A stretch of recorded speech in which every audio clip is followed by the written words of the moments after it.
Bab 18. Tisa perlahan membuka kedua matanya. Kak Yuza terkejut melihat Yuza yang tengah duduk di tepi ranjangnya. Kak Yuza, kenapa ada di sini? Oh, lo tadi ketiduran di sofa. Ketiduran di sofa? Ya, lain kali jangan lagi mengotori sofa dengan tidur di sana, jawabnya yang langsung bergegas keluar dari kamar Tisa. Beberapa minggu kemudian, Tisa panggil Nyonya Dina yang sudah berada di meja makan.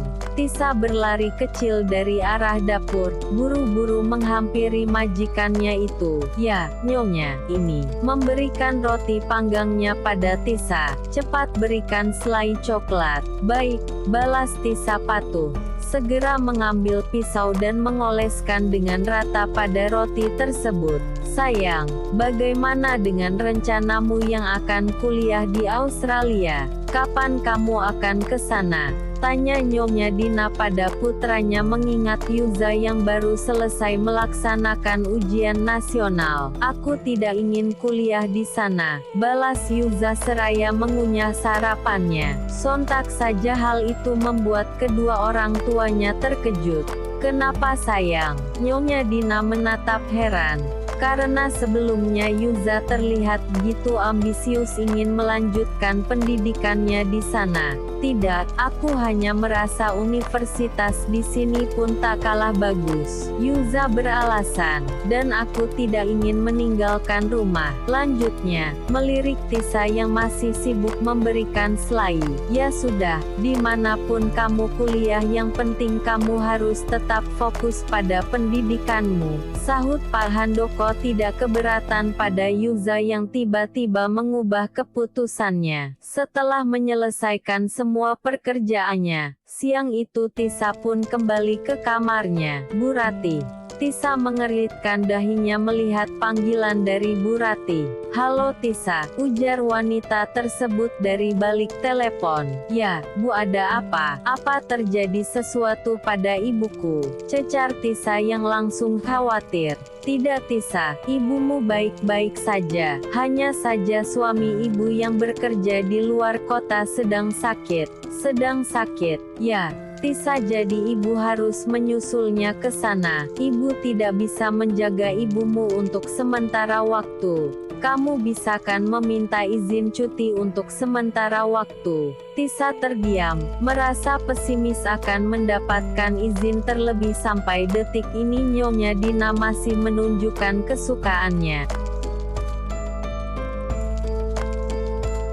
Tisa, bisa kan? Baiklah, aku akan coba meminta izin, balas Tisa. Tidak lama kemudian mengakhiri panggilan mereka. Pagi itu, selesai menyiapkan sarapan Tisa masih terdiam mematung melihat Nyonya Dina yang nampak bersantai menikmati teh hijau kesukaannya di teras. Nyonya, panggil Tisa, menghampiri. Ada apa? Sahutnya tanpa menoleh, asik menatap gawai yang dipegangnya. Nyonya, boleh tidak kalau saya meminta cuti? Ujar Tisa memberanikan diri. Cuti? Spontan Nyonya Dina meninggikan suaranya, membuat Tisa terlonjak kaget. Iya Nyonya, seseorang yang menjaga ibuku sedang ada urusan. Ibuku sedang sakit, tidak ada yang menjaganya.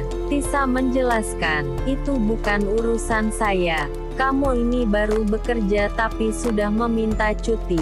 Nyonya Dina berdecak kesal. Ada apa ini?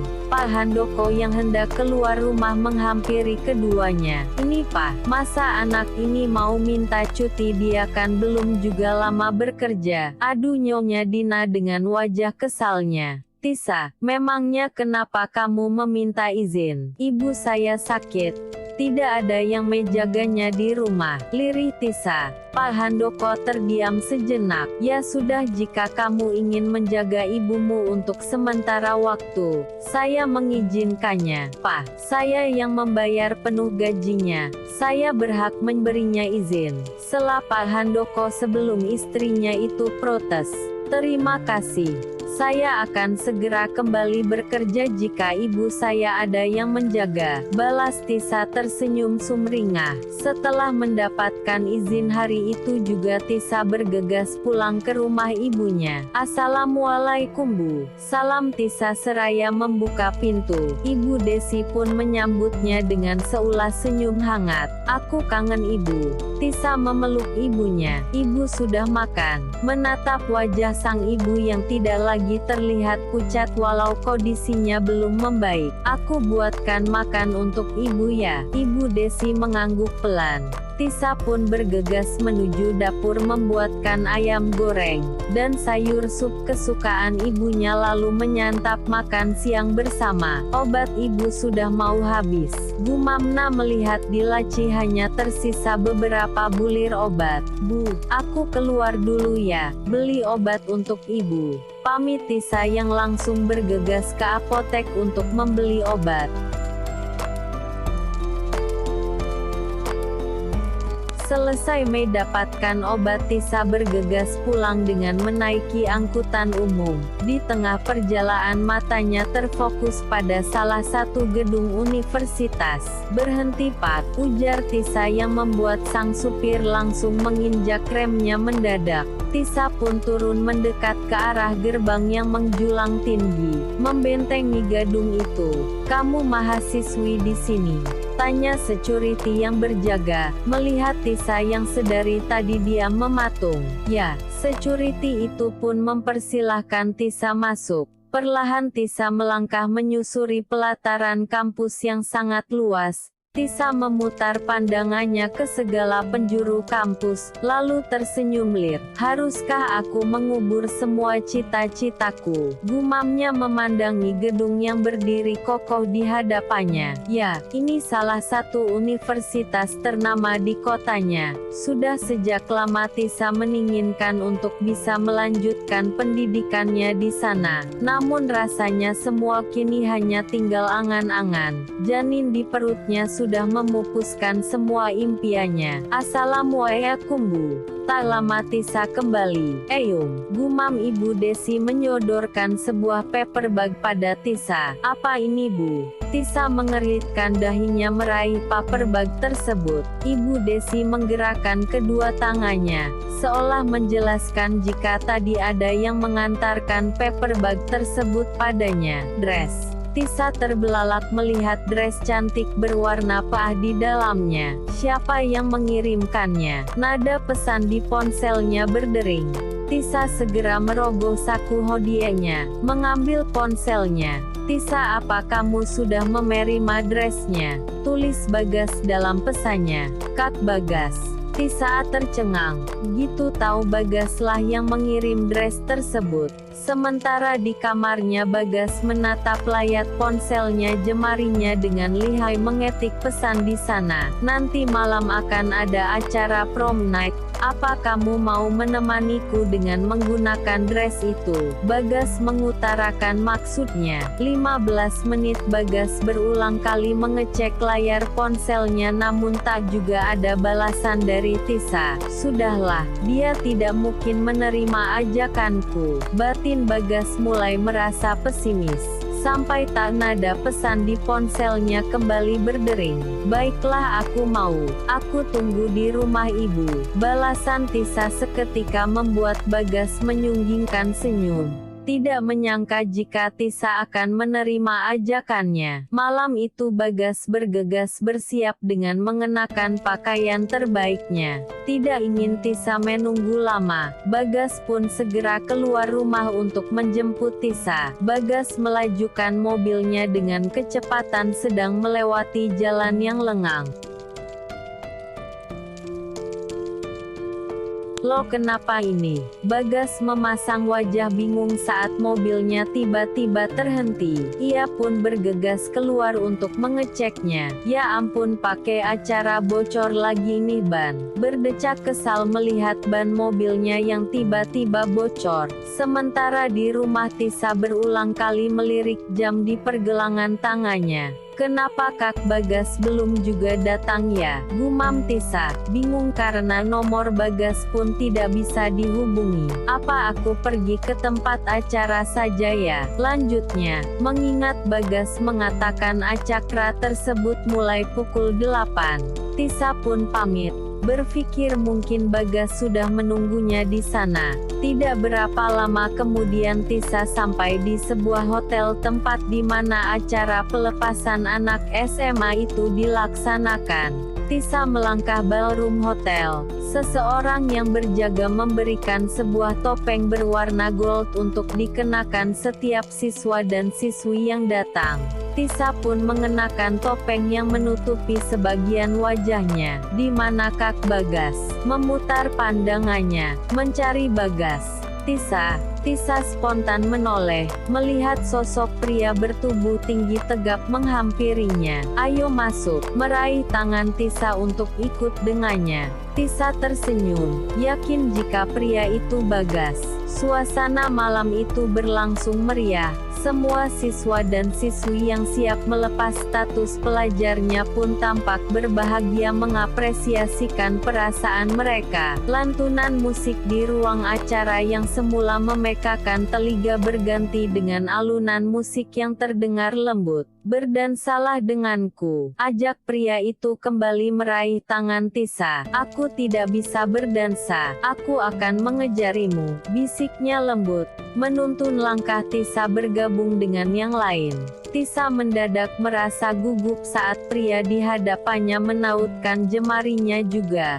Sebelah tangannya melingkar di pinggang rampingnya, lalu mencoba berdansa mengikuti alunan musik. Jepret. Kenapa ini? Tisa mendadak panik saat lampu di ruangan tersebut mendadak mati. Lalu terdengar pembawa acara yang meminta mereka membuka topeng mereka masing-masing. Pria di hadapan Tisa pun lantas membuka topeng yang menutupi sebagian wajahnya itu. Tak lama kemudian lampu kembali dinyalakan. "Kak Yuza." Betapa terkejutnya Tisa melihat pria di hadapannya itu ternyata Yuza. Riz, lihat deh, itu kan si miskin." Aduh, salah satu teman Clarissa yang juga datang ke acara tersebut. "Iya, kenapa dia bisa dansa sama Kak Yuza sih?" gerutuk Clarissa. Pandangan sebagian mereka pun langsung tertuju pada Yuza yang masih menautkan dan melingkarkan tangannya di pinggang Tisa.